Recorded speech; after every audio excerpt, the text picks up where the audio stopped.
cái nói plum mỏ tôi đi chạy tờ chúng tôi cứ lưu vang lưu chạy chơi tháo vào cho nó câu mấy cháu con nào sướng lúc cứ tiêu học rồi như thế thế sao thì chúng tôi tăng tổng cơ của tôi cứ lúc nó tháo vào cho nó câu số vật lời tôi thấy tôi lo số vật lời nó biết chạy nó nhớ kỳ nhớ này muốn đủ cho lo số lời lên mà nó có món vàng chế tháo phở có món đâu có số lời món tôi còn món lo rồi chỉ xong chúng tôi kịp thể xong chúng tôi kịp chúng tôi kịp chán tôi nuôi xong rồi biết tăng lời không chắc cái đẩy tôi tháo phở cái luôn cái chồng là cái thế này cha tôi lôi tôi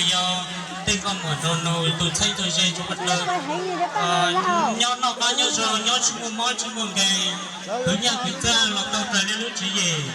mà ô câu lồng lọc câu lồng cho lục bốn tham bốn chế thứ nhất thứ ra cho lục bốn thì sao mi lồng lúc nó nói giỏi lúc chưa xây suốt đời tôi cùng của tôi cứ plum mỏ xây tàu lúc nào lúc chỉ cha chỉ cổ các hải lúc đầu tư tháo khẩu các món cho đời của tôi cứ như tàu lúc nào lúc chế lời đi ở nhau còn còn thành sự đi cái dây nó thành sự cái chùa nhau của chỉ một mò xa chỉ một ngày tháo khẩu số vật lời lúc nó suốt đời đã chỉ lò đèn chỉ mơ chỉ cổ các hải lúc đầu tư hết thó qua trong đông tàu trong đây trong nào rồi chỉ mấy tiền sát tiền chỉ tôi bang cho cụ tự cứ tranh lúc nó nữa, em cho nó tao đó, bây giờ cứ tranh đầu tiên lọc kiểu hỗ trợ nữa. Vâng ạ, xin được cảm ơn những lời chia sẻ vô cùng ý nghĩa của anh Gia.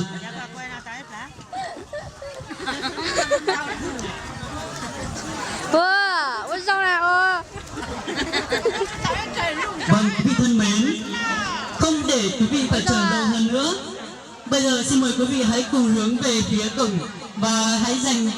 cho Lian những tràng pháo tay thật giòn giã để chào đón hai nhân vật chính của sự kiện ngày hôm nay. Vẫn xin được trân trọng kính mời anh Mùa A Thanh và chị Di sẽ tiến lên khu vực sân khấu để có đôi lời chia sẻ cũng như là cảm ơn toàn thể quý vị đã có mặt trong buổi tiệc ngày hôm nay. Xin được trân trọng kính mời quý vị. Cái lắng chua. Yo linh no yo chi kia sở đầu còn để chăn no, thổi cho sở đầu tuôn tề còn đổ chạy tổ tù ti lao thiên nhiệt ti